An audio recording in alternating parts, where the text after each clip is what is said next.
उत्तर प्रदेश के एक छोटे से शहर में नीरज नाम का एक लड़का अपनी माँ कमला देवी के साथ रहता था। नीरज बहुत ही होनहार लड़का था। वो एक छोटी सी कंपनी में नौकरी करके अपना और अपनी माँ का पेट पालता था। उसी कंपनी में एक रेशमा नाम की लड़की भी नौकरी करती थी, जिसे नीरज बहुत ज़्यादा पसंद करता था, लेकिन अपने दिल की बात कह नहीं पाता था। मौका देख के एक दिन नीरज अपने दिल की बात रेशमा से बोल देता है।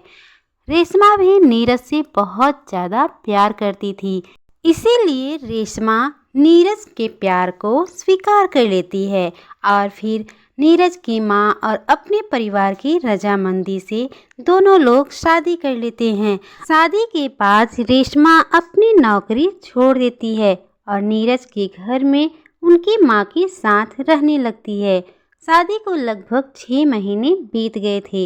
रेशमा पर घर की पूरी जिम्मेदारी अब आ चुकी थी। 6 महीने होने के बावजूद भी अभी तक रेशमा को ये मालूम नहीं था कि उसकी सास पढ़ी लिखी नहीं है। एक दिन नीरज ऑफिस के लिए निकलता है अपनी बीवी रेशमा को बोल के। रेशमा को भी घर का सामान लेने के लिए मार्केट जाना होता है, इसीलिए अपने सास को वो बोलती है, माँ जी मैं मार्केट जा रही हूँ घर का राशन लेने के लिए। अभी दूध वाले भैया आएंगे तो आप उनका हिसाब कर दीजिएगा। अलमारी में मैं पैसे रख दी हूँ। इतना बोल के रेशमा मार्केट के लिए निकल देती है, लेकिन कमला देवी को बहुत ज़्यादा डर लग रहा था। तभी दूध वाले आ जाते हैं। माँ जी, अरे ओ माँ जी, बहू रानी, हमारा दूध का हिसाब कर दो। हाँ रामू रुक, अभी पैसे लेके आती हूँ। इतना बोल के कमला देवी रेशमा के रूम में पैसे लेने के लिए चली जाती हैं। जैसे ही अलमारी खोलती हैं, उन्हें पैसे कुछ ज़्यादा देखने में लग रहे थे। अरे ये तो पैसे अलमारी में ज़्यादा लग रहे हैं, अब मैं कैसे गिनती करके ले जाऊं? एक काम करती हूँ, रामू को ही ले जाके देती हूँ, अपना हिसाब ले लेगा, ज़्यादा हुआ तो पैसे लौटा देगा। इतना सोच के कमला देवी पैसा लेकर के रामू के पास पहुंच जाती हैं। रामू बेटा देख, मैं तो ठहरी अनपढ़ गंवार, मुझे गिनती करने नहीं आती बेटा, ये ले पैसे, अपना हिसाब ले ले, ज़्यादा हो तो मुझे पैसे लौटा देना। रामू को जैसे ही पता चलता है कि कमला देवी अनपढ़ हैं, उसे देखने में ही पैसे ज़्यादा लग रहे थे, वो सिर्फ काउंट करने का दिखावा किया, बाकी पैसा सब वो रख लेता है और कहता है, अरे माँ जी, पैसा तो बराबर है। अच्छा तो मैं चलता हूँ माँ जी, मुझे और भी घर हिसाब करने जाना होता है। इतना बोल के रामू वहाँ से चला जाता है। कुछ ही देर के बाद रेशमा मार्केट से आ जाती है। क्या हुआ माँ जी, आप हिसाब कर दी ना दूध का? कोई परेशानी तो नहीं हुई आपको? अरे नहीं बहू, कोई परेशानी तो नहीं हुई।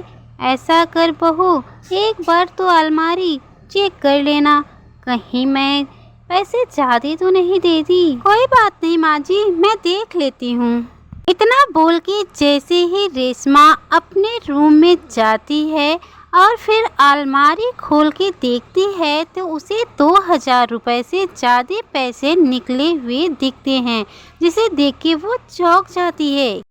माँ जी बुरा मत मानिएगा, वो क्या है ना, 2000 रुपये से ज़्यादा पैसा निकला है। अगर आप अपने लिए खर्च की हो माँ जी तो कोई बात नहीं, आपका ही पैसा है वो। अगर दूध वाला ज़्यादा ले गया होगा तो मुझे हिसाब करना पड़ेगा ना माँ जी। नहीं बहू, मैं तो और कहीं पैसे नहीं खर्च की, मुझे लगा था कि तू दूध वाली का जितना है पैसा उतना ही रखी है। वो क्या है ना बहू, मुझे पढ़ने लिखने कुछ आता जाता नहीं है, मैं अनपढ़ हूँ बेटा, इसीलिए मुझे समझ नहीं आया और दूध वाले को मैं पैसे ज़्यादा दे दी। अरे माँ जी तो कोई बात नहीं, दूध वाले का तो हिसाब मैं बराबर कर ही लूँगी, आप बिल्कुल टेंशन ना लीजिए। इतना बोल के रेशमा अपने रूम में आ जाती है और अपने मोबाइल पे एक ऐसा संस्था सर्च करने लगती है जिसमें कमला देवी की उम्र की औरतों को पढ़ाई कराई जाती हो, और उसे ऐसी संस्था एक मिल भी गई, जिसे देख के रेशमा बहुत ज़्यादा खुश हो जाती है। कुछ टाइम के बाद नीरज भी घर आ जाता है। रेशमा आज दिन में जो भी कुछ हुआ था नीरज को बताने लगती है। अरे हाँ रेशमा, मैं तो तुम्हें बताना ही भूल गया था, मेरी माँ अनपढ़ है। ये बातें मैं तुम्हें बताने वाला था, लेकिन मेरे दिमाग से ही निकल गया। कोई बात नहीं नीरज, मुझे कोई फ़र्क नहीं पड़ता माँ जी पढ़ी लिखी हैं या नहीं, लेकिन मैं चाहती हूँ कि माँ जी थोड़ा सा पढ़ाई कर लें जिससे उनका कोई फ़ायदा ना उठा सके, और इसीलिए मैं मोबाइल पर सर्च की कि कोई ऐसी संस्था हो जिसमें माँ जी की उम्र की औरतों को पढ़ाया जाता हो। तो नीरज, मुझे एक ऐसी संस्था मिली है। इतना बोल कर के रेशमा अपने पति नीरज को उन संस्था के बारे में बताने लगती है और मोबाइल में दिखाती भी है, जिसे देख के नीरज बहुत खुश होता है और अपनी बीवी रेशमा पर गर्व भी करता है।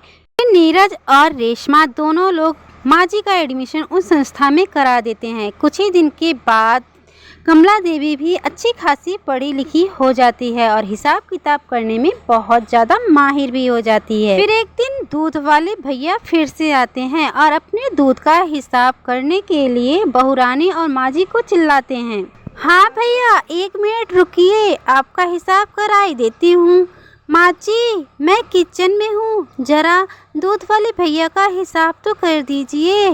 हाँ हाँ बहू, क्यों नहीं। फिर कमला देवी पैसा ले करके दूध वाले के पास जा पहुंचती हैं और फिर कहती हैं कि रामू, तो अगली बार मुझे उल्लू ही बना दिया था, पैसे मुझसे ज़्यादा नहीं ले लिया था।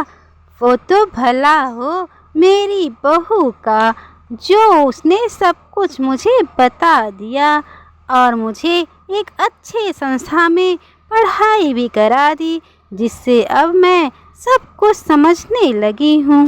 अरे माँ जी, मुझे माफ़ कर दीजिए, मुझसे बहुत बड़ी गलती हो गई।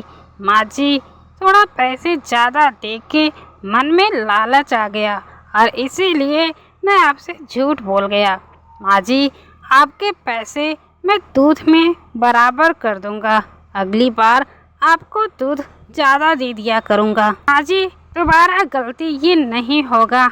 फिर कमला देवी अपने बहू के पास जाती हैं और उसे धन्यवाद देती हैं। पढ़ाई लिखाई जिंदगी में कितना जरूरी होता है, आज कमला देवी को समझ में आ गया था। पढ़ी लिखी बहू पा करके कमला देवी धन्य हो गई थी। अपने लिए इतनी तारीफ सुन करके रेशमा अपने सास के गले लग जाती है। तो फ्रेंड्स, हमारी ये कहानी आपको कैसी लगी हमें कमेंट बॉक्स में बताइएगा। कहानी अच्छी लगी हो तो एक लाइक कर